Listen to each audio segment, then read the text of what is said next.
It's been 3 weeks since Hurricane Maria ravaged Puerto Rico, but there are now serious questions about the pace of the recovery and the potential for a catastrophic health crisis down the road. Roughly 85% of the island still without power. Food, water, and medical supplies are said to be in dangerously short supply. And while the official death count rose to 45 yesterday, the actual toll is expected to be much higher because deaths in smaller communities, well, they're going unreported. Earlier this week, the White House put out a video claiming the recovery was going well. But what's really going on in Puerto Rico? Here to discuss, former Congresswoman Nan Hayworth, who was also the first female physician in Congress. She's a member of the Trump for President Advisory Board. Welcome back, Nan. Thank you, Kennedy. So when you look at the issues and challenges that Puerto Rico faces, which hat do you put on? Policy Nan hat or Dr. Nan? Well, both, really, Kennedy, because as a physician, certainly I look and see, as you noted, that the death toll is almost inevitably, unfortunately, going to rise because of the problems that are awaiting them or unfolding because they don't have adequate facilities to deal with those who were already ill before the hurricane hit, and then those who are contracting illnesses because of the fact that their sanitation is impaired and they are living in deeply compromised conditions.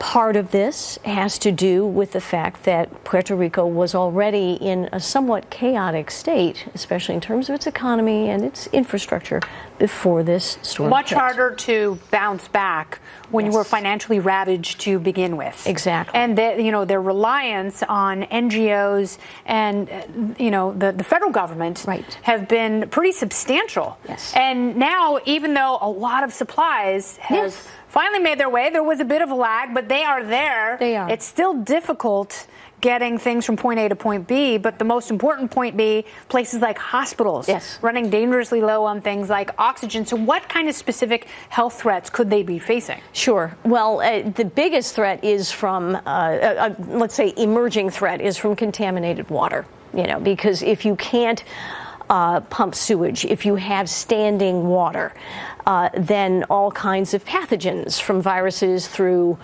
fungi, bacteria, of course, amoebae, can be in that water.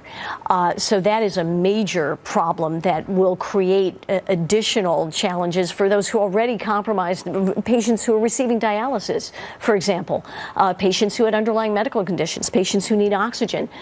So they have emphasized many times, their leadership have emphasized that they need to restore their power grid so that they can get and as we saw in places like public Hurricane health Katrina, amenities running. People who are the most vulnerable, the old and the sick, and those who didn't have a lot of money to begin with, those are the ones who find it impossible to leave the island. Absolutely. So they are beholden to the resources they have.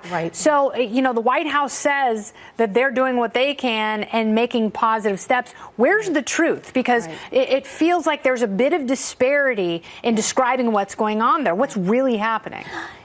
Kennedy, I think that FEMA has proven itself to be very, very well organized, very conscientious about planning and logistics. And of course, in contrast, in Texas and in Florida, which, yes, are on the mainland, and that definitely is a tremendous help, but their governments were very well managed from the state and local level so that they could provide, because there was, especially in Houston, there was an awful lot of devastation there, and yet recovery has proceeded apace. The FEMA has mobilized lots and lots of resources to send to Puerto Rico, but it's probably true that given their circumstances, they can use ever more. And in fact, the general who's in charge of why are they having such a hard time with power? It seems like if the Army Corps of Engineers or other military and governing bodies deem that there shall be power, there is power.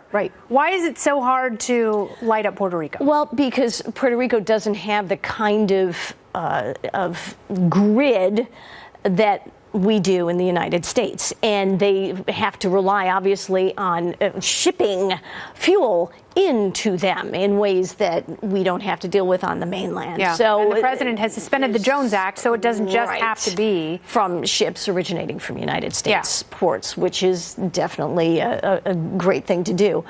But Puerto Rico's needs are vast, and I think as a compassionate nation, and Puerto Ricans are American citizens, they are absolutely. Have to, can people visit there? Investment. I mean, is it possible, like, if people want to be adventurous and they want to be helpful, and they still want to go to a beautiful sunny place? Yeah, well, this probably, I mean, they're going to welcome tourism soon. I don't think now is the time, but any help that people can extend through the Red Cross, through rescue organizations, through Humane Society of the U.S., ASPCA, for, you know, all those who are animal lovers. Yes, we've seen the animals making their way to the United States for adoption.